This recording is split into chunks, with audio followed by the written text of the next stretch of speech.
Salve Maria Santíssima e viva Cristo Rei. Eu gostaria nesse vídeo de falar sobre o Pai Nosso, a oração que o próprio Deus ensinou aos apóstolos como rezar. O próprio Deus, quando os apóstolos pediram para que Jesus ensinasse eles como rezar, o próprio Deus passou para eles a oração do Pai Nosso. Então, a oração principal da igreja, a oração dominical, conhecida popularmente como a oração do Pai Nosso. Agora, por que oração dominical? Ela é uma oração dominical porque é uma oração ensinada pelo próprio Senhor. O próprio Jesus Cristo ensinou aos apóstolos como rezar.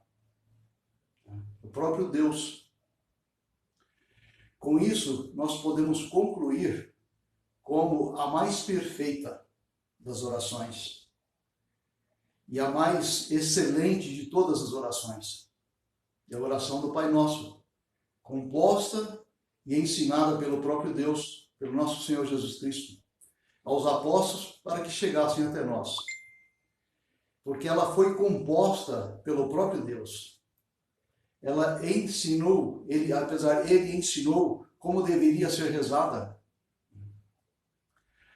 Com isso, a igreja coloca de imediato o Pai Nosso para trazer seu desdobramento, sua explicação nos estudos do catecismo. A oração do Pai Nosso. E após a oração do Pai Nosso, aí vem a oração da Ave Maria.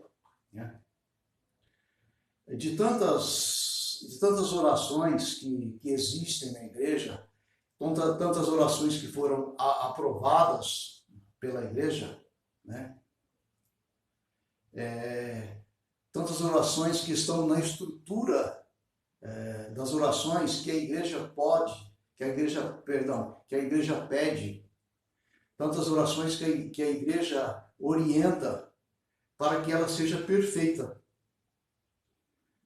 para que ela seja bem rezada. Com isso, às vezes, nós podemos pensar, porque diante de uma oração espontânea e diante de uma oração pronta, se escolhe uma oração pronta. Por quê? Porque ela preenche a oração pronta, ela preenche os requisitos de uma oração que vai atingir a sua meta. Que vai atingir a sua meta, que é a de chegar até Deus. Só que, embora com o seu crescimento espiritual, nós temos um crescimento espiritual na oração, na nossa intimidade com Deus, nesse crescimento espiritual, nesse crescimento na sua intimidade com Deus, nesse seu desprendimento das preocupações temporais que você vai adquirindo, na medida que você se coloca em oração, você tem o hábito de rezar, de entrar em contato com Deus, ter intimidade com o nosso Senhor Jesus Cristo, aí você consegue e deve fazer o seu colóquio com Deus. E o próprio Jesus disse isso no Evangelho, Ele diz que, ele nos dá um conselho, ele diz que fecha a porta do seu quarto e reza ao Pai em segredo. E teu Pai que vê no segredo, ele te recompensará. Aí Mateus capítulo 6, versículos de 6 a 7. Então, toda a oração que a igreja aprova, seja ela uma oração longa, ou seja ela uma oração breve, uma jaculatória, elas têm que ter uma estrutura, certo? Elas têm uma estrutura formada pela igreja. O objetivo de levar a nossa alma a Deus. Por isso que nós devemos prezar muito as orações aprovadas pela igreja. São orações que sempre foram usadas na igreja. Agora nós não podemos esquecer que o modelo de todas as orações, tá, é o Pai Nosso. É o Pai Nosso. A oração, a própria oração ensinada pelo próprio Senhor, pelo próprio Jesus Cristo. É o Pai Nosso. É a mais perfeita. Tá? É a oração dominical, chamada Pai Nosso. A oração do Pai Nosso, ela é dividida em 8 partes. Tá? Ela se divide em 8 partes. E vamos tentar aqui ver cada uma das partes, cada uma dessas 8 partes da oração do Pai Nosso. Nós começamos com o preâmbulo. Tá? O preâmbulo esses 7 pedidos que ela tem. Tá? Tem o preâmbulo e 7 pedidos que são feitos nessa oração. Ou seja, o preâmbulo, um texto introdutório. Um texto introdutório que apresenta o assunto principal. Sendo pedidos, nós vamos ver o que cada um desses pedidos quer de Deus. Que cada um desses pedidos quer de Deus, mas na estrutura perfeita. Tá? Agora, dentre esses pedidos, tem um pedido que com certeza há uma dúvida na cabeça de muitos católicos. Assim como eu tive também, antes de ter esse conhecimento. Eu tinha essa dúvida. Que a gente vai ver, né, no decorrer do vídeo, daqui a pouco a gente vai ver, tá, sobre isso aí. Então, esse preâmbulo é um chamado. Tá? Esse preâmbulo é um chamado, como uma elevação da nossa alma a Deus. Tá? E é nesse momento que chamamos a Deus de Pai. Tá? Nesse momento, Pai Nosso. Pai Nosso. Agora, por que Pai? O sentido aqui é que Deus é o Criador. E nós somos os seus filhos. Tá? Nós somos os seus filhos na ordem comum. Que é a ordem da matéria. Que é a ordem da matéria, a ordem das criaturas, a ordem das coisas criadas. Ou seja, ele nos dá tudo o que nós temos na ordem das coisas da natureza humana. Tá? Ele nos dá tudo o que nós precisamos, nós temos as coisas da natureza humana e das coisas criadas. Ele nos dá. Isso se chama ordem comum. Tá? Se chama ordem comum. E também Pai, porque ele criou também a ordem sobrenatural. Ele também criou a ordem sobrenatural. Então nós podemos dizer aqui que é uma dupla paternidade. Tereza, boa noite. A paz, Tereza, que Deus abençoe a sua vida, minha irmã. Obrigado por acompanhar. Tá? Então nós podemos dizer que é uma dupla paternidade. Deus forma a estrutura da ordem comum e da ordem sobrenatural. Tá? Agora, é necessário que se faça um destaque aqui, tá? Sobre essas ordens. A ordem comum e a ordem sobrenatural. Tá? É necessário que se faça um destaque. Porque todos os homens são filhos de Deus. Todos os homens são filhos de Deus no sentido da paternidade comum. Tá? Mas na ordem sobrenatural, ela só vai fazer parte da nossa alma, tá, quando nós formos batizados. Na ordem comum não, mas na ordem sobrenatural, ela faz parte da nossa vida, da nossa alma, quando nós formos batizados. Então, com isso Deus tem duplo sentido de pai. Só que na ordem sobrenatural é que nos confere a herança. Essa ordem natural, sobrenatural, perdão, que nos confere a herança prometida do Pai. É o Pai que chega até nós pelo batismo. Tá? Nosso Senhor Jesus Cristo é que vai deixar claro isso. Tá? Ele vai deixar bem claro isso. Porque ele diz assim, olha, quando fores rezar, ele diz para os apóstolos, né? Os apóstolos perguntam para ele que eles queriam rezar, como eles deveriam rezar. Né? Assim, quando for rezar, diga Pai. Essa estrutura de associar Deus ao Pai, é nosso Senhor que vai esclarecer isso aos apóstolos. Os hebreus, quando eles se referiam a Deus, eles usavam vários nomes. Tá? Eram usados vários nomes por eles, pelos hebreus. Mas desses nomes que eles usavam, o que mais nós conhecemos é Yahvé. Né? Esse é o mais comum que a gente conhece. Yahvé que quer dizer aquele que é. Então nós concluímos que Deus não tinha um nome, correto? Deus não tinha um nome. O nome era uma citação do ser de Deus. Do ser de Deus, daquilo que eles conheciam. Então, aí Jesus Cristo vai chamá-lo de Pai. Tá? Pai nosso. Jesus Cristo chama de Pai. Por quê? A igreja explica isso.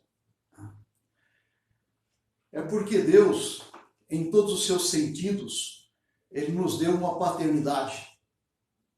Tá? Em todos os seus sentidos. Deus nos deu uma paternidade. Na nossa natureza e nas realidades sobrenaturais. Agora, o porquê nosso? Quando nós rezamos Pai Nosso, por que nós dizemos esse nosso? Por que mesmo eu rezando sozinho, quando eu estou rezando sozinho, eu não digo Pai meu? Por quê?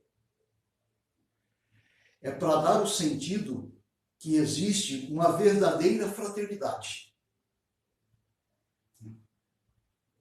Quando eu digo Pai Nosso, é uma fraternidade, existe uma verdadeira fraternidade nesse sentido. Embora hoje, infelizmente, a palavra fraternidade, ela é usada como de uma pessoa, como alguém que faz parte de uma religião, como alguém que faz parte de uma política, ou de uma filosofia até. Né?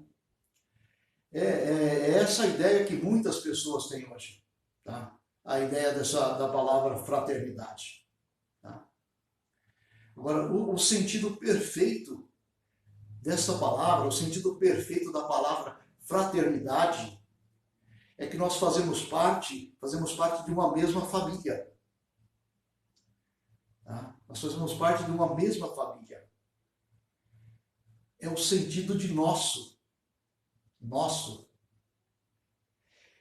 Ele pode ser compartilhado por todos. Porque não é Pai meu, e sim Pai nosso. Nessa hora, toda a humanidade, tá? Nesse momento, todos os homens, eles se unem de alguma maneira numa oração pessoal que você faz, né? Por isso você diz Pai Nosso, né? Uma oração pessoal que você faz, ou uma oração em público de um grupo. Né? Mas o sentido do texto introdutório do Pai Nosso, tá?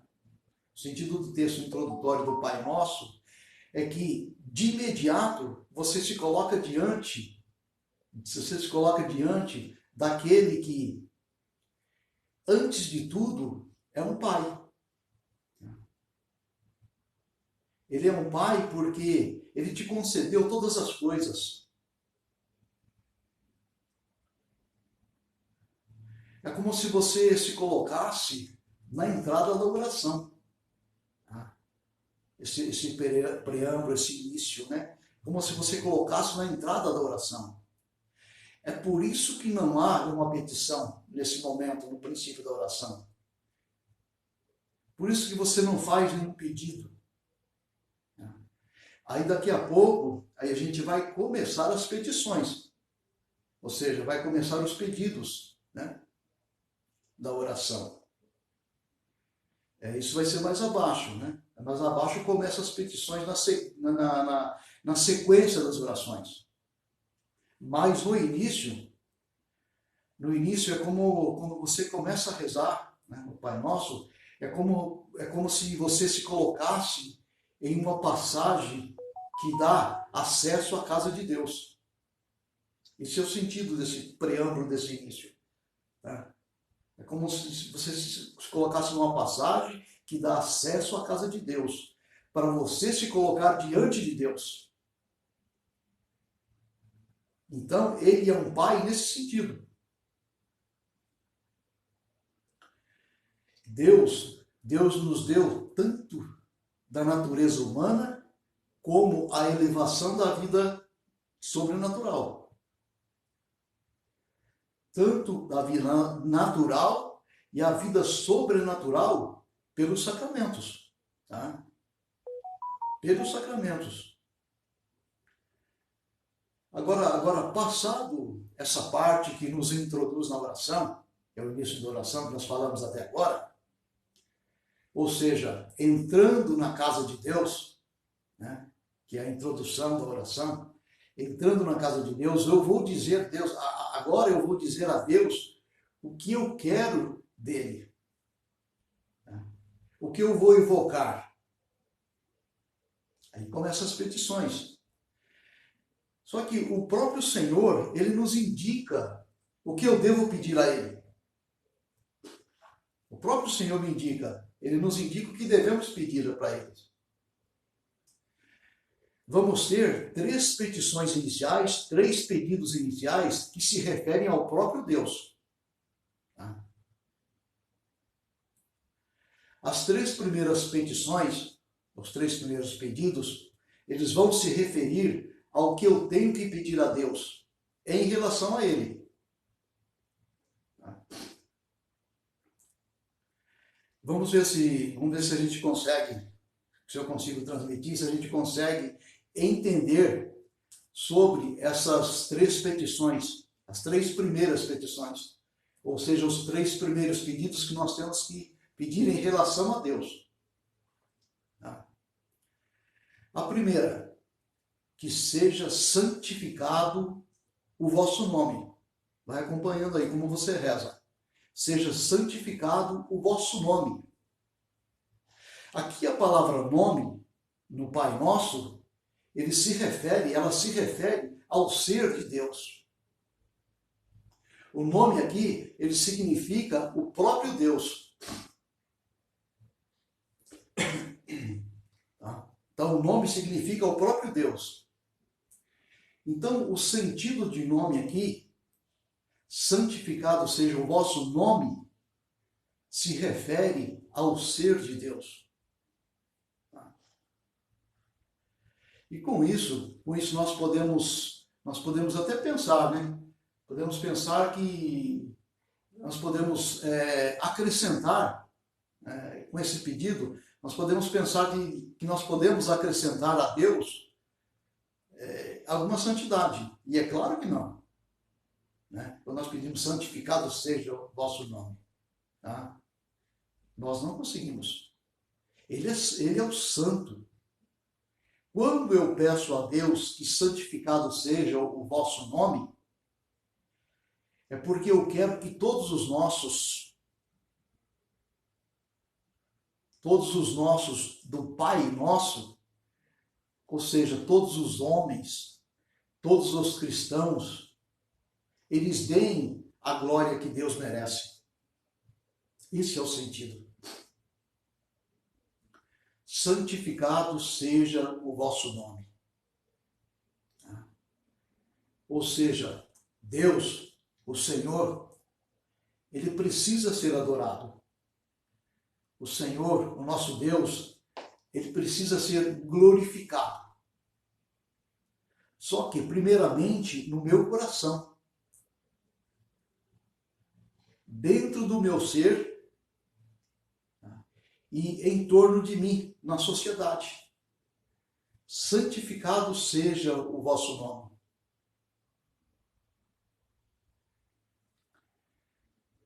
Lembrando aqui que nome, tá? Que nome se refere ao ser total de Deus. E não somente ao nome dado a ele pelos cristãos. Tá? Se refere ao ser total de Deus. Com isso, nós devemos nos remeter a que Deus tem que ser honrado. Deus tem que ser honrado, tem que ser adorado, amado por todos. Pelo menos deveria ser.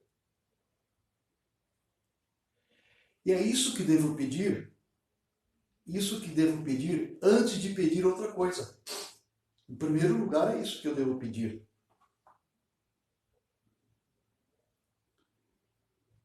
Primeiro, que ele seja honrado, que ele seja reconhecido como Deus, como Criador de todos os homens. Isso seria como devolver ao Criador tudo que eu tenho. Tá? Santificado seja o vosso nome.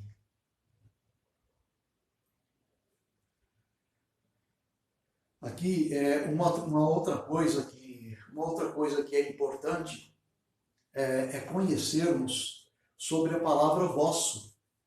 Né? A gente vai tentar destrinchar aqui a oração do Pai Nosso, né? Da melhor maneira possível. Tá? Então, o importante é conhecermos sobre a palavra vosso. E algumas traduções, erroneamente, eles colocam teu nome. Teu nome. Porque aqui o vosso nome, ele se chama plural majestático. É uma palavra não muito conhecida no nosso meio, né, de hoje, mas ela se chama plural majestático. O que é um plural majestático? É a maneira como os homens do passado eles se referiam aos reis. Essa é a maneira da palavra. Eles se referiam aos reis por reflexo da grandeza de Deus. Quando se chegava diante de um príncipe, dizia Vossa Alteza. Quando se chegava diante de um rei, eles diziam Vossa Majestade. Por quê? Porque, por alguma maneira, o poder que ele tinha de governar vinha de Deus. Eles reconheciam isso. E o poder que ele tinha de governar vinha de Deus. Por isso eles se referiam assim com eles. Certo?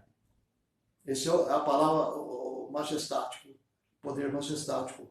É um príncipe que não podemos, um princípio, aliás, perdão, é um princípio que não podemos nos esquecer disso. O plural majestático, mais do que nunca, deveria ser aplicado ao próprio Deus. Então, santificado seja o vosso nome. Eu tenho que dar a Deus, o caráter majestático. Tá? Isso aí pode parecer uma humanização. Não é uma humanização de Deus. Porque se eu tributo essas honras a um ser criado, se eu tributo essas honras a um homem, se eu tributo essas honras a um rei, se eu tributo essas honras a um imperador, todas essas pessoas receberam o que ele tem do Criador. Tudo vem do Criador. Mais do que ele, o Criador merece essa honra, certo? Então toda a honra e toda a glória é ao Deus Criador. Que ele que fez todas as coisas. Dentro da estrutura da natureza humana, eu tenho que colocar Deus numa posição mais elevada de todos os outros seres. Mais elevada de todos os outros seres. Eu devo colocar a Deus nessa posição. Então com isso, eu tributo a Deus o plural majestático. Esse é o plural majestático. Tá? Então, é o significado de santificado seja o vosso nome.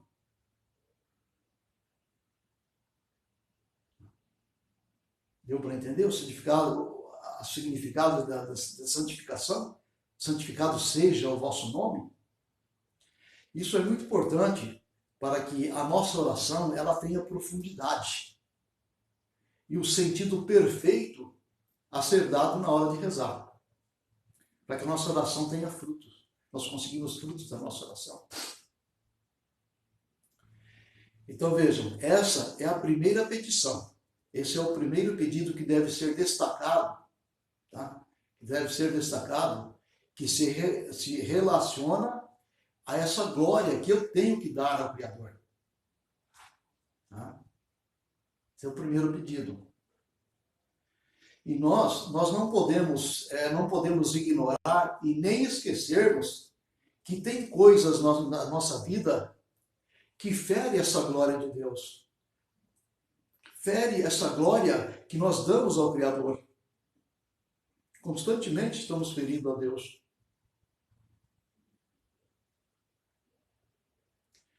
Quando pensamos em algo que ofende a Deus, e logo nós lembramos, né? Nós lembramos da blasfêmia, não é isso? E a blasfêmia é uma das mais graves, tá? Só que a blasfêmia, ela tem várias ramificações. Blasfemar não é só usar o nome de Deus, é inadequado o nome de Deus em vão. Não é só isso. Mas há outros tipos de blasfêmia. Há outros tipos de pecados que fere essa primeira petição do Pai Nosso.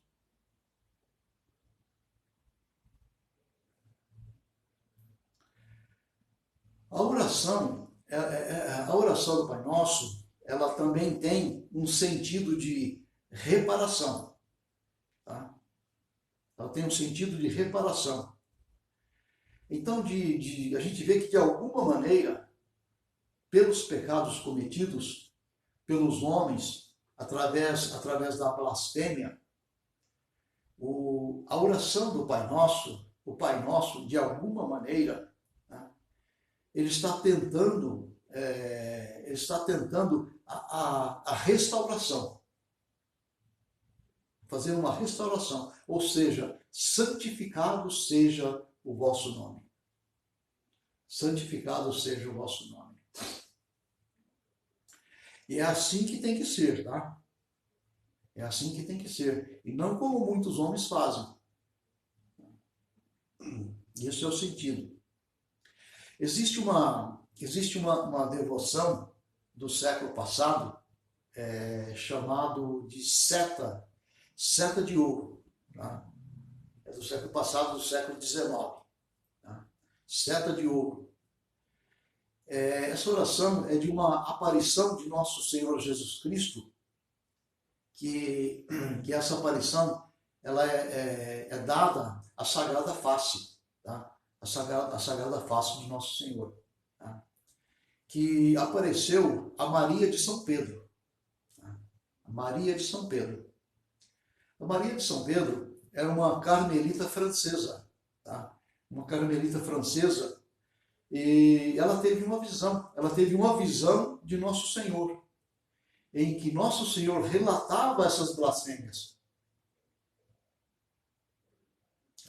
Nosso Senhor relatava para ela essas blasfêmias que eram realizadas contra ele.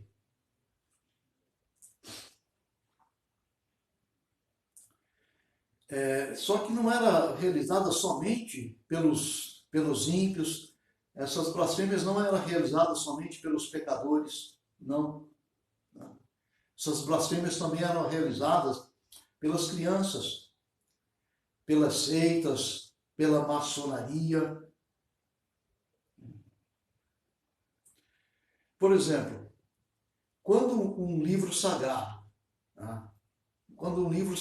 é tomado por uma seita e ali é falado o nome de Deus, por mais bem intencionado que seja, é uma blasfêmia. Por que uma blasfêmia? Porque eles não estão usando, porque eles estão usando o nome de Deus indevidamente, tá? Está sendo usado o nome de Deus indevidamente por uma autoridade que não lhes foi dada, não lhes foi concedida, tá? Não lhes foi concedida para que eles usassem. Por volta do ano de 1843, mais ou menos, a seita que mais cometia a blasfêmia, tá, era a maçonaria. Já em 1843, a maçonaria, tá, ela cometia essa blasfêmia. Já nessa época, eles já tentavam banir as bases cristãs. Tá?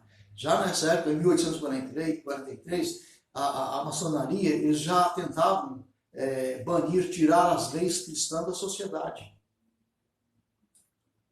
Daí, nessa aparição, a essa carmelita, Nosso Senhor pede uma reparação à irmã. A irmã de Maria de São Pedro. E Nosso Senhor ensina essa oração para ela, para essa irmã, Maria de São Pedro. Ele ensina a oração, ele ensina a seta de ouro. Ela é uma oração curta, mas é uma oração reparadora pelo mau uso de Nosso Senhor, ou seja, o mau uso do nome de Deus. E com isso Deus pede à irmã que ela propague essa devoção pelo mundo inteiro.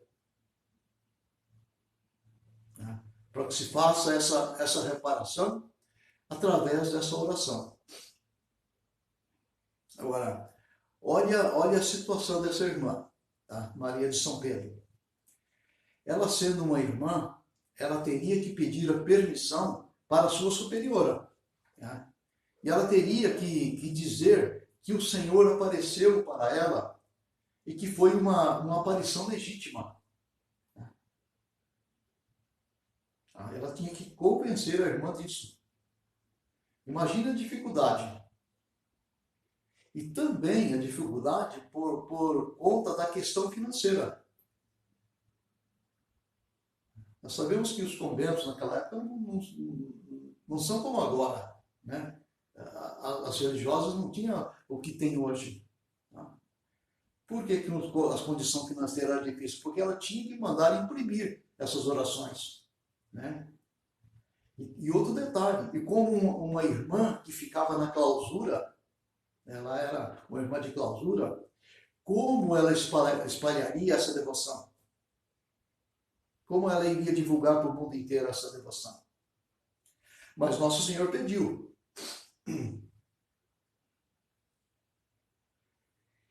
Tem que propagar a devoção da seta de ouro. Esse foi o pedido de Nosso Senhor. Essa era uma oração entre muitas que a igreja aprovou, que é uma oração para desagravar o mau uso do nome de Deus. Pedido pelo próprio Deus. O próprio Jesus Cristo, que apareceu para ela, pediu. pedido por ele mesmo. Então, essa oração é curta. É uma oração que curta, mas ela é uma oração que desagrava, é para desagravar o nome de Deus, né? O mau uso do nome de Deus.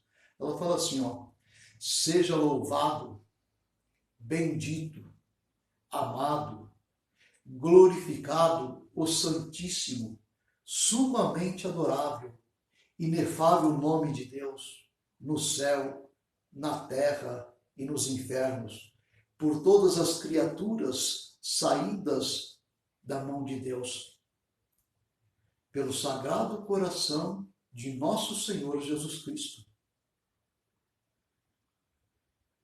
presente no Santíssimo Sacramento do altar.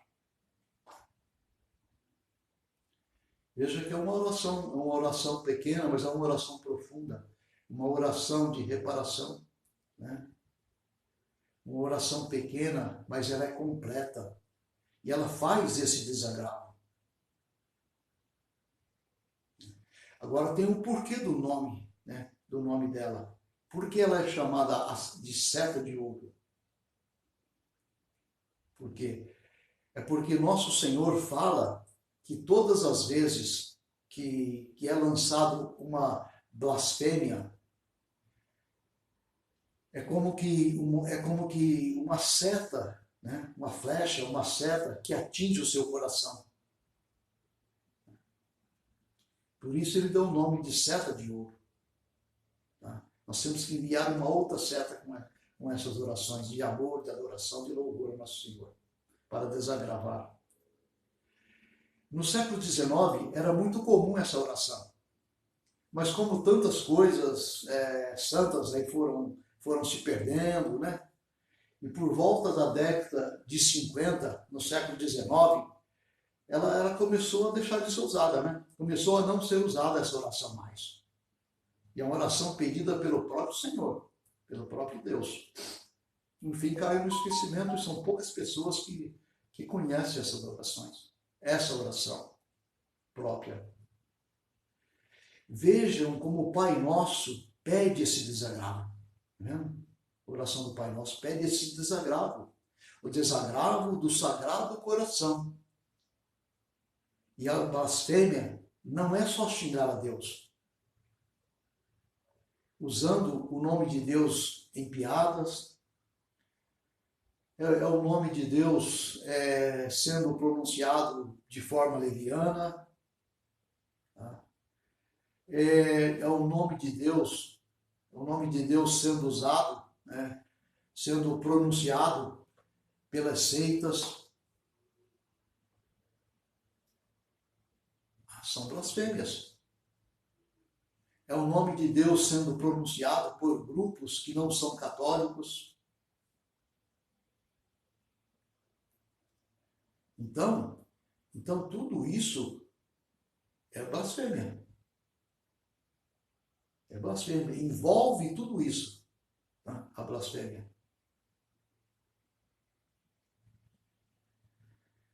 Então nós vimos que a primeira petição do Pai Nosso é desagravar Deus, tá?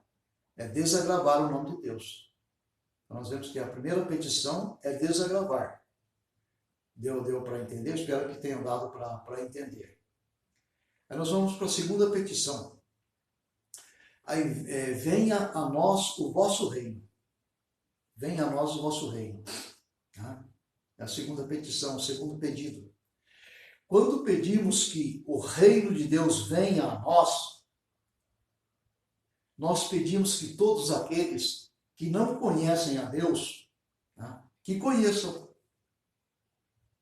É nesse sentido. Tá? Nesse sentido. Que os ímpios se convertam.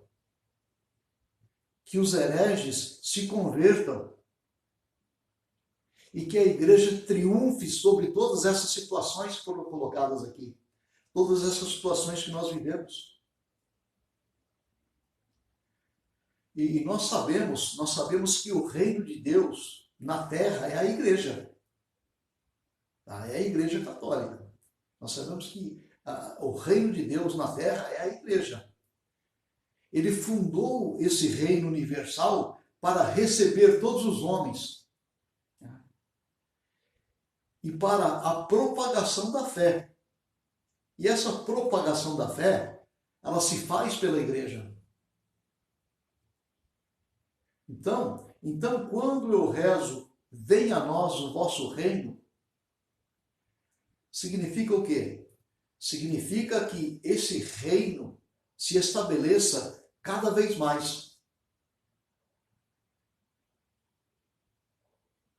Cada vez mais se estabeleça esse reino de Deus. Por que nós pedimos que cada vez mais se estabeleça o reino de Deus? Porque sempre haverá alguém que poderá sair do estado de desgraça para o estado da graça. Sempre haverá. Sempre houve e sempre haverá. E sempre haverá também alguém já convertido que precisa aperfeiçoar a sua vida espiritual. Sempre haverá. Então é isso que pedimos, né? Venha a nós o vosso reino. Venha a nós o vosso reino. Que esse reino do mundo seja estabelecido, né? Estabelecido o reino do Pai, para esse mundo, o reino do mundo cada vez mais saia da nossa vida, do nosso entendimento. O vosso reino, ou seja, favoreça a conversão dos homens, que a fé se espalhe pelo mundo e Deus seja conhecido. Venha a nós o vosso reino. Seja conhecido, que Deus seja conhecido, Deus seja adorado e amado por todos. É isso que está presente na segunda petição. Venha a nós o vosso reino, seja feita a vossa vontade, assim na terra como no céu. Então, venha a nós o vosso reino.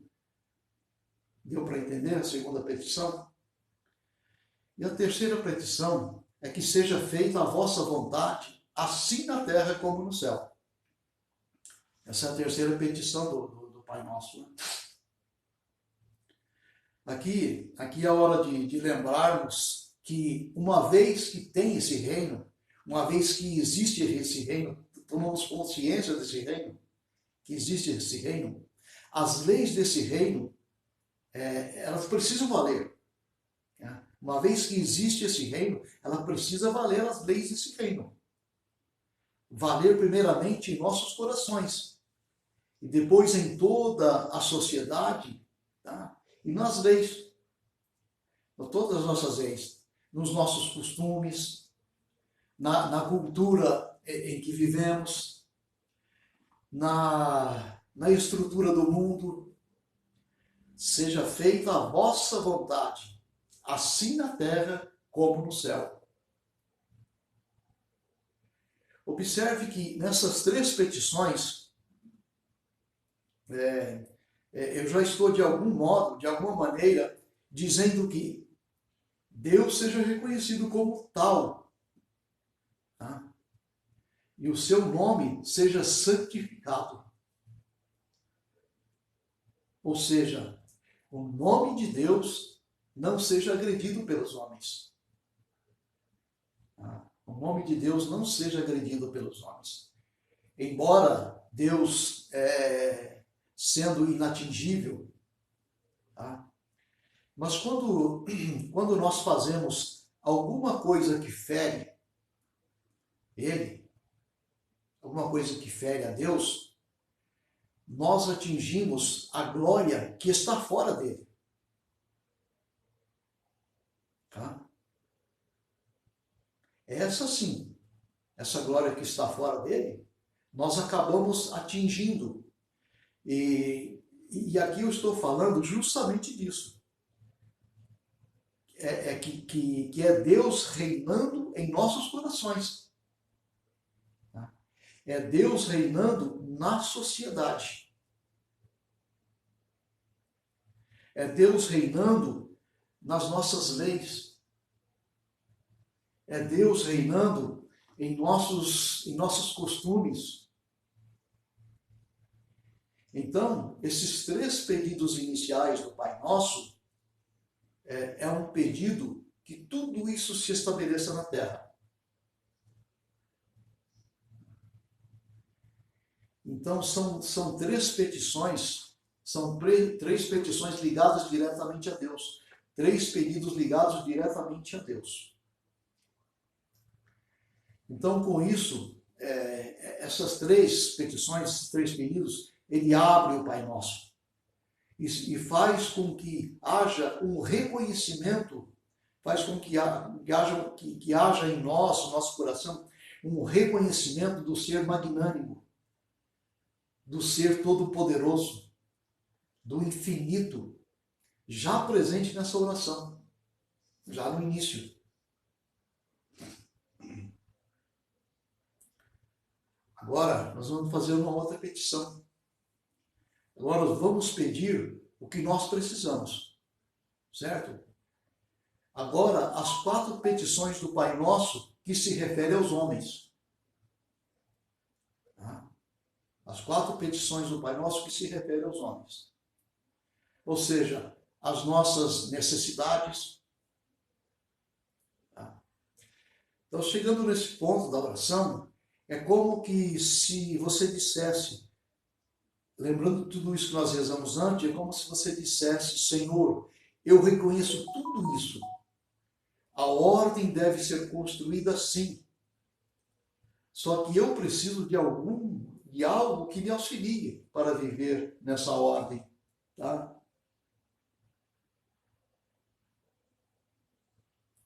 Então, a primeira coisa que vamos pedir é o pão.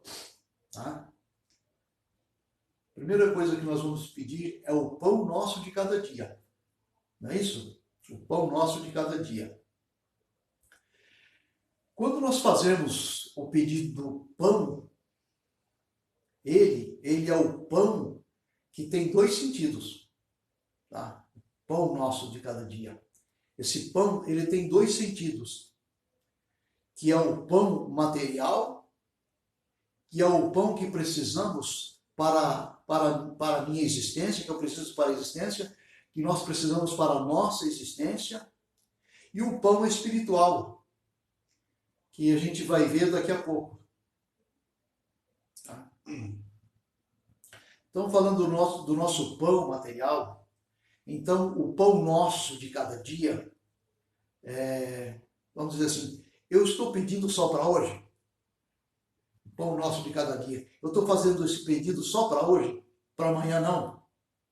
É isso mesmo. É só para hoje. Tá? A própria palavra já diz, no seu sentido literal. Só para hoje. É uma oração que limita o pedido dos bens. Tá? Por quê?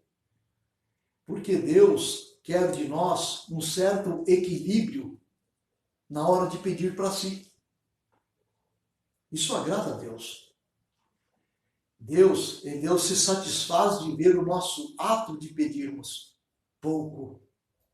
Isso satisfaz o coração de Deus, esse ato de pedir pouco. E normalmente é assim, tá? Normalmente é assim. Nós pedimos pouco e Ele dá muito. Então o Pai Nosso, ele deixa isso claro, tá? O pão nosso de cada dia nos dai hoje. Não precisa ser pão para o resto da vida toda. Não. Eu preciso para hoje. Esse eu preciso para hoje, com isso, nós temos que pedir todos os dias. Nós temos que manter esse relacionamento com Deus, nosso Senhor. E também, eu não estou pedindo só para mim. O pão nosso de cada dia. Certamente, é as nossas necessidades. Tá? É o pão material. É o pão material e eu estou pedindo a Deus só para aquele dia. Tá? Só para aquele dia. que amanhã eu tenho que pedir novamente, depois da manhã novamente. E aí entra uma situação que é a mentalidade do mundo moderno, infelizmente. Infelizmente nós temos uma mentalidade influenciada pelo materialismo. E isso é claro, né? É algo que a gente vê, né? E não é de agora, é algo que começou lá na Idade Média. Tá? E depois vem a Renascença, depois você vê sobre isso aí, procura essa informação sobre a Renascença, tá? O que é a Renascença. Depois vem o protestantismo, né? Depois vem a Revolução Francesa. E com tudo isso, vai trazer um olhar do mundo extremamente materialista. Extremamente materialista. Veja, começou lá no, no mundo no antigo, né? No mundo antigo, no tempo medieval. Então Deus quer suscitar em nós, de alguma maneira, o espírito de pobreza, tá? Ele quer manifestar em nós, de alguma maneira, o espírito de pobreza.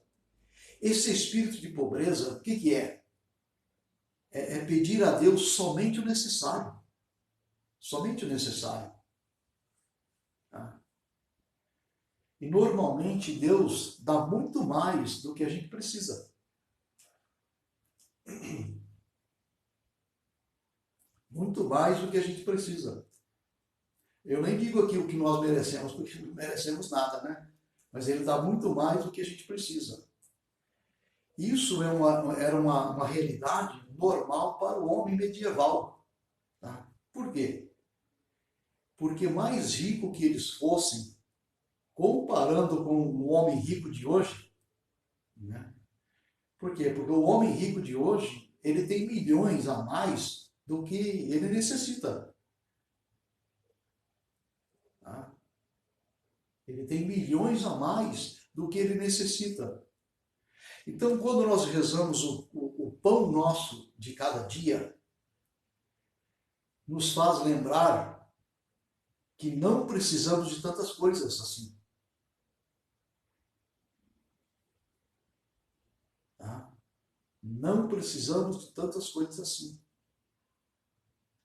Isso é um alerta, tá? Isso é um aviso. Cuidado. Você só precisa do pão daquele dia. Nosso Senhor, Ele escolhe as palavras justamente por isso. Tá? Justamente por isso. Olha, você precisa pedir para o dia de hoje. Tá? Agora nós vamos falar do pão espiritual. É claro que a graça santificante, tá? Esse pão espiritual é a graça santificante. A graça que vai nos levar, para o céu, que vai alimentar a nossa alma. E com isso, não tem como deixar de dizer que, é claro, se refere à Santíssima Eucaristia. A Santíssima Eucaristia, o pão nosso, né? O pão que nos leva para o céu. Jesus sacramentado, nosso Deus amado, certeza do céu. Santíssima Eucaristia, que é o sacramento que está acima de todos os sacramentos. Todos os sacramentos. Porque o próprio autor do sacramento, ele está ali. Então, esse pão nosso que pedimos também é o pão da graça. E é o pão espiritual, o pão que vai nos alimentar para o céu, para a vida do céu, vai alimentar a nossa alma.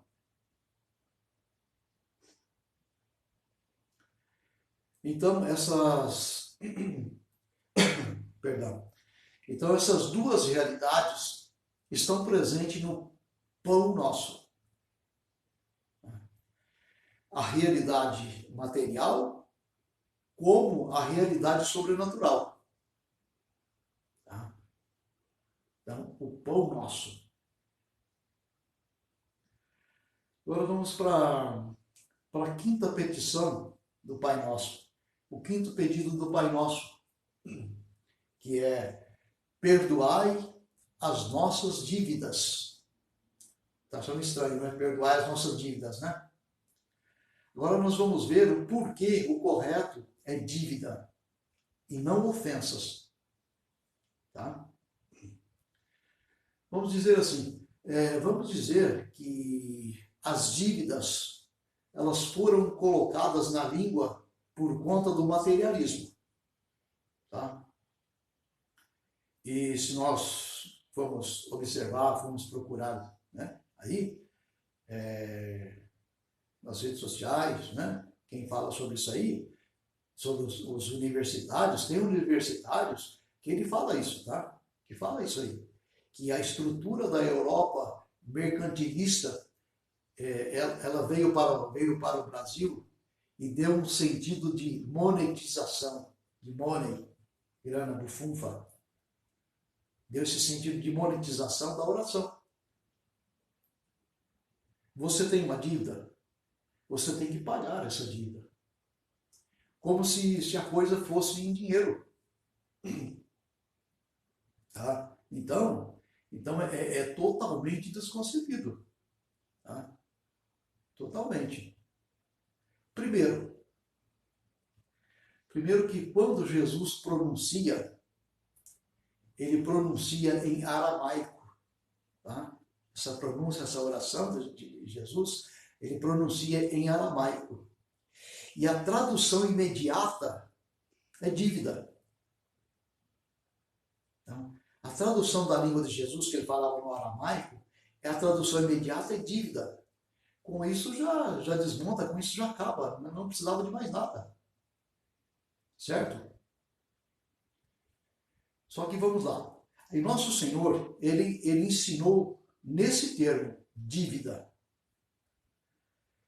que traduzido para o latim é debitoribus.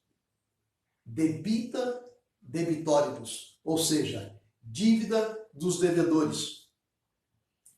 Que, traduzido para o latim, quem fez essa tradução para o latim, traduziu do aramaico.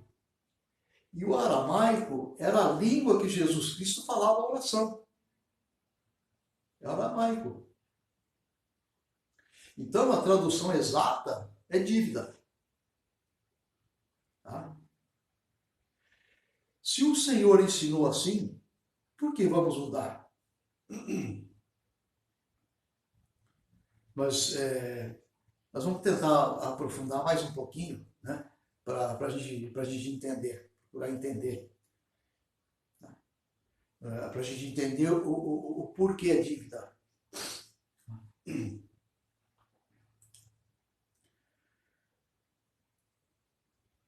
Quando eu peço a Deus que me libere dessa dívida, tá, é uma referência direta à dívida do pecado.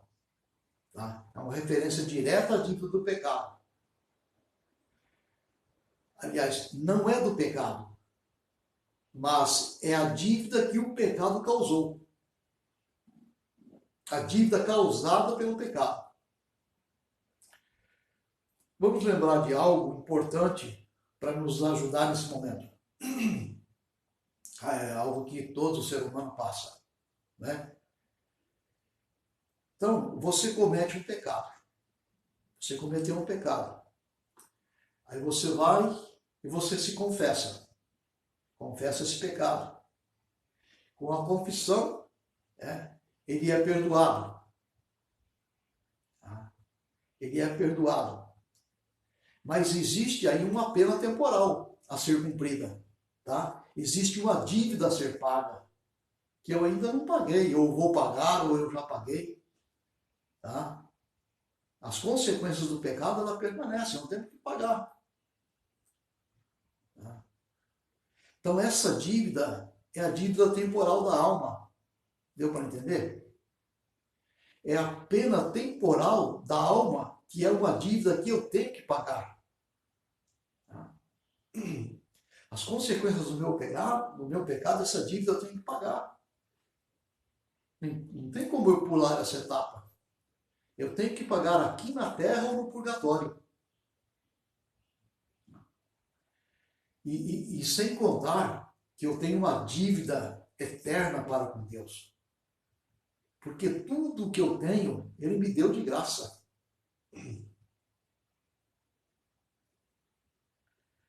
Agora, quando é que eu vou pagar essa dívida? Quando é que você vai pagar essa dívida? Quando? É.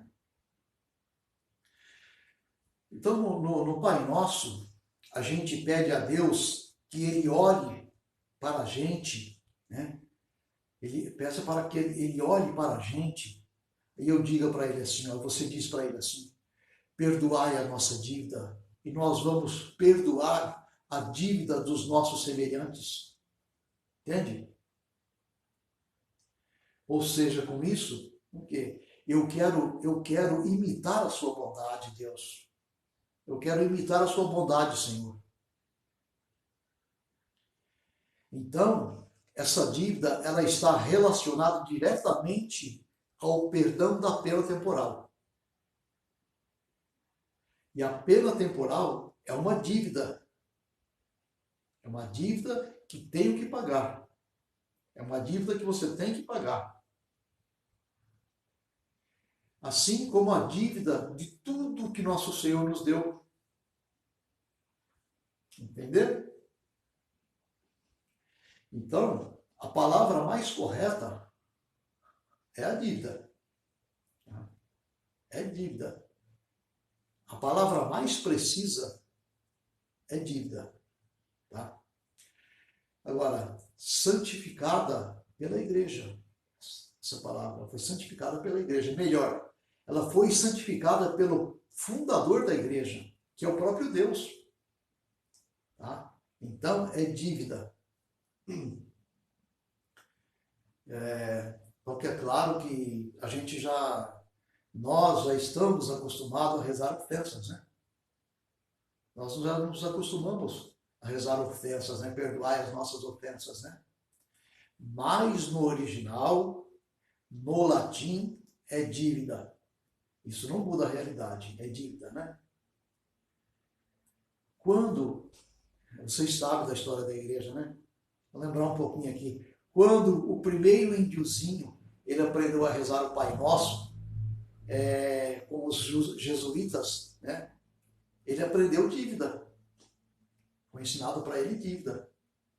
Né? Foi essa a tradução que nós recebemos. E é a mais apropriada. Né? É importante sabermos disso porque não tem nada a ver com o materialismo do século XVI, tá? Não tem nada a ver. É como alguns tentam colocar, né? Mas não tem nada a ver, tá? Isso aí tem a ver com o fundamento da oração, tá? Isso sim, tem a ver com o fundamento da oração. Por quê? Porque eles desconhecem a teologia católica, tá? Eles desconhecem a doutrina. E com isso eles vêm dizer que foi o português que inventou, né? O português que inventou essa língua, colocou por conta da monetização, porque monetizava tudo. Misericórdia, né? Misericórdia. E eu convido você a procurar informações. Que, se você for estudar, não é algo difícil não, tá? Se você for estudar o motivo das grandes navegações, é isso que você acha fácil, tá? Se você for estudar os motivos das navegações, eles só falam de um motivo. Só de um motivo, né?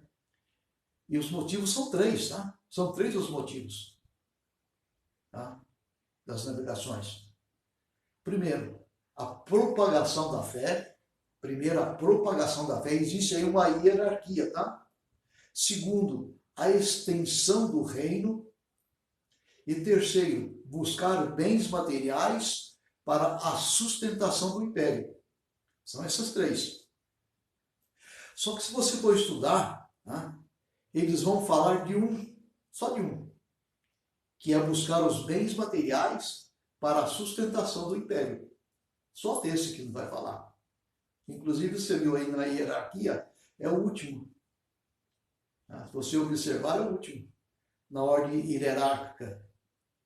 Em primeiro lugar, qual que é? Em primeiro lugar, é a propagação da fé. É a propagação da fé.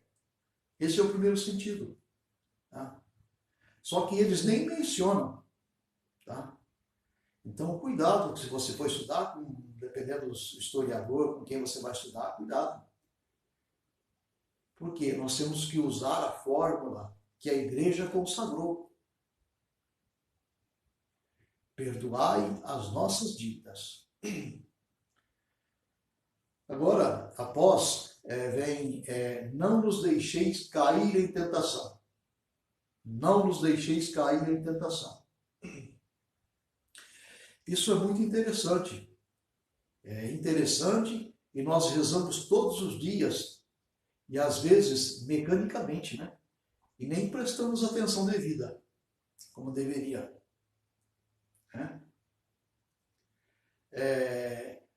Isso aí não significa retire de mim a tentação. Tá? Então, isso não significa retire de mim a tentação. Mas como assim? Eu não posso pedir a Deus para que Ele tire as minhas tentações? Eu não posso pedir para Deus? Não, você não pode pedir para Deus que Ele tire as tentações. O seu pedido a Deus é que você não caia. Você não caia na tentação. Ou seja, seremos tentados, tá? Nós seremos tentados. Mas pedir a Ele a força para não cair. Aliás, nós sabemos isso, né? O próprio nosso Senhor Jesus Cristo, Ele quis ser tentado. Não é? E se ter a tentação fosse algo mal assim, mal em si, nosso Senhor não teria se submetido a isso. Com certeza. Então, a tentação nós vamos ter. Tá? Todos vão ter tentação. Todos. Tá? E agora, o porquê temos que ter a tentação? Tá? Por que temos que ter a tentação? É para que nós tenhamos méritos. Nós tenhamos méritos. Tá?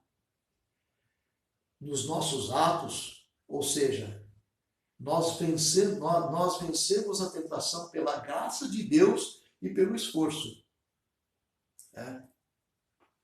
Santo Agostinho fala isso aí, né?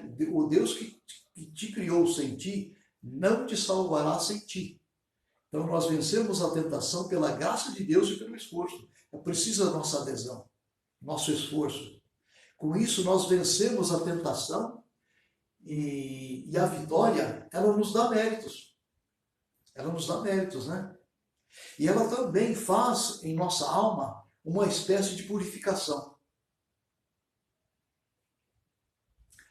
Cada vez que você passa por uma situação, por uma tentação difícil, de luta difícil e de vencer, e atravessa, você consegue atravessar, você vai perceber que você vai sair muito mais fortalecido. Você sai fortalecido dessa situação. E isso você percebe de imediato, é muito claro.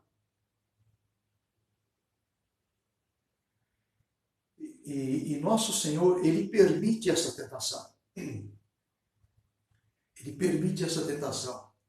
Agora, essa tentação, as tentações, elas vêm do mundo?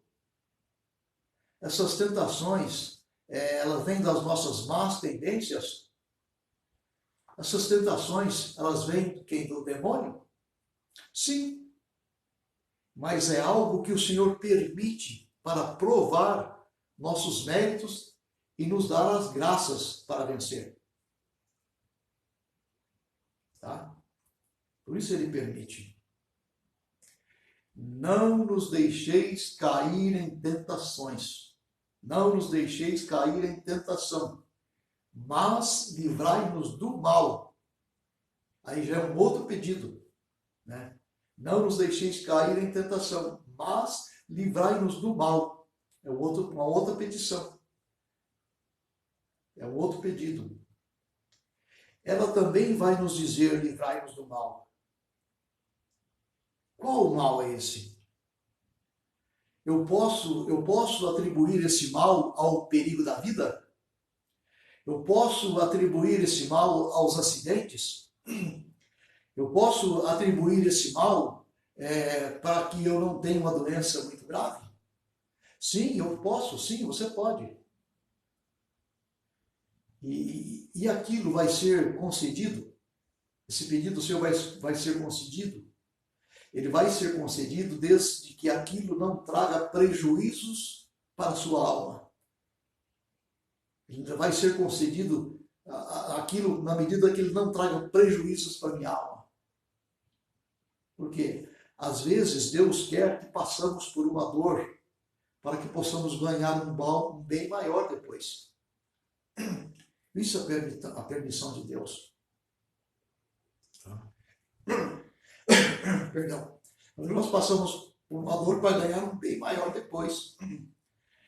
Quando Deus permite algo que aflige os seus filhos, é para dar algo maior. Quando Deus permite algo que aflige os seus filhos, é para dar um bem maior. Então, quando nós pedimos, mas livrai-nos do mal, em última análise, é um pedido para nos livrar do mal de todos, do maior mal de todos. Qual é o maior mal de todos? É o pecado. O demônio está incluído? Sim. As doenças estão incluídas? Sim. Mas, acima de tudo, é o pecado. Acima de tudo, o pecado. Eu posso pedir a Deus que me proteja? Sim, eu devo sim, eu posso pedir em Deus. Você pode pedir a Deus e deve pedir a Deus que Ele te proteja. Sim. Eu posso pedir a Deus para não adoecer? Pode. Só que lembre-se, acima de tudo, o pecado. Livrai-nos do mal, que é o pecado. Esse é o maior dos males. Esse é o pior dos piores. Então, toda a estrutura que o Senhor encaminha para a igreja, tá? Como ele ensina os apóstolos a rezar, e lá tem o que nós precisamos nessa adoração. Lá tem o que nós precisamos para a nossa vida. E eu te digo, se você rezar bem o Pai Nosso bem rezado, né, praticamente você já rezou todas as orações. Mas, para falar a verdade, com essa escassez de tempo que o mundo moderno, o mundo vive hoje, né? Hoje reza-se rápido, tá? A gente nunca pode generalizar as coisas, né? A Tereza está me ouvindo agora, eu sei que ela não vive assim, né? Então, da maneira que se reza rápido, já pensando em quem vai fazer, o que vai fazer daqui a pouco, né? As preocupações, né? E acaba rezando no automático, né?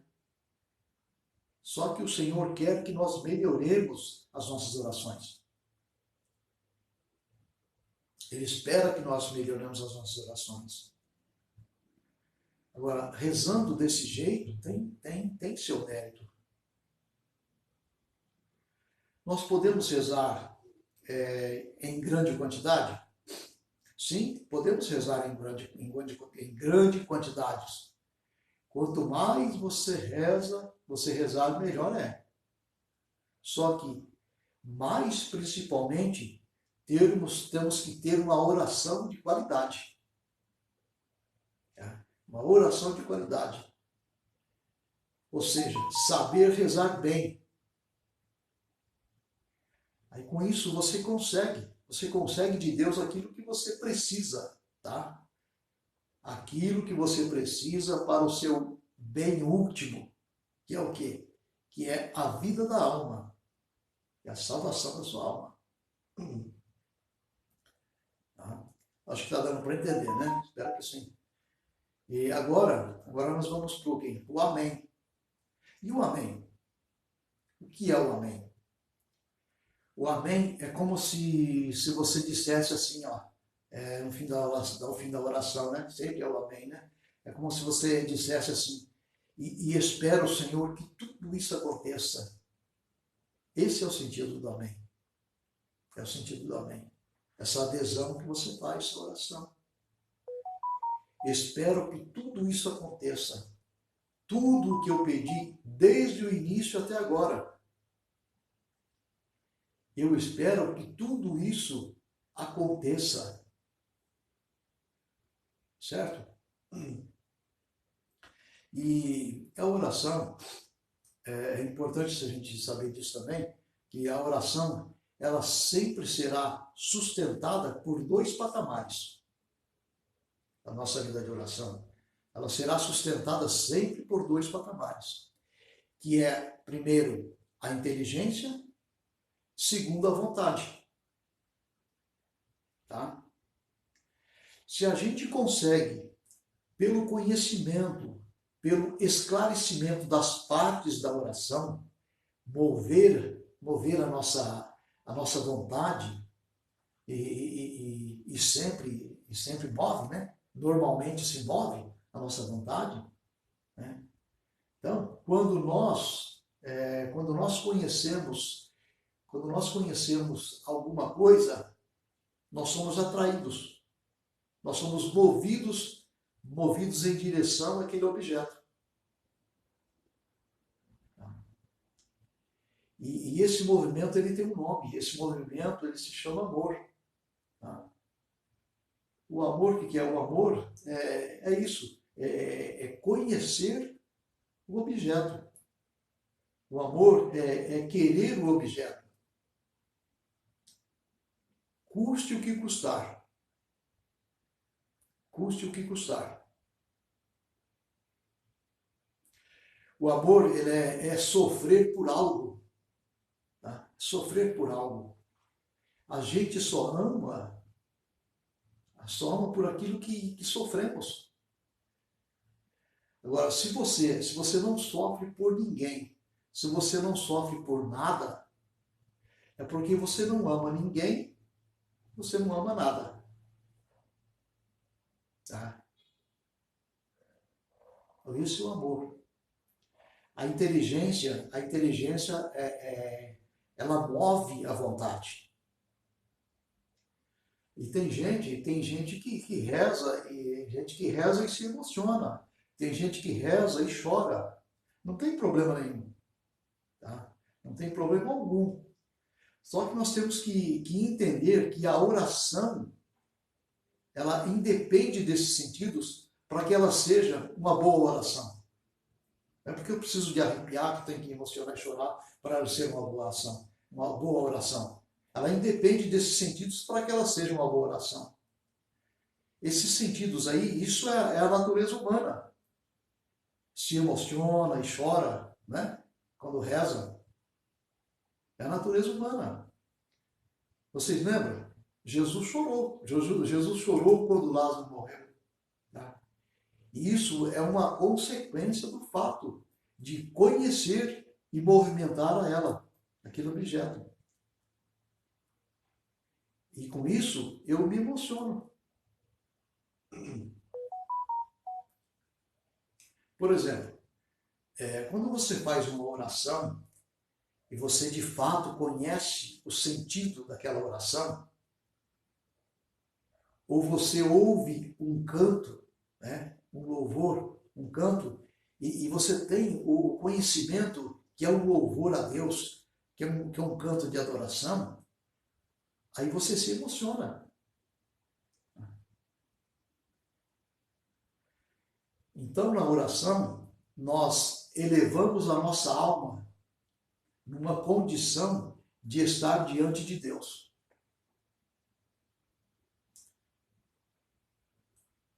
Então, em oração, nós elevamos a nossa alma numa condição de estar diante do Criador. Amém? Deu para entender? Espero que tenha contribuído aí pelo menos um pouquinho para o seu conhecimento da verdade e com isso aí aumente a sua fé. Bom, obrigado pela presença. Silvia Nascimento, tá? André Queiroz, um abraço, meu irmão. Deus te abençoe. E obrigado. E até o próximo vídeo, se assim Deus permitir. Deus abençoe.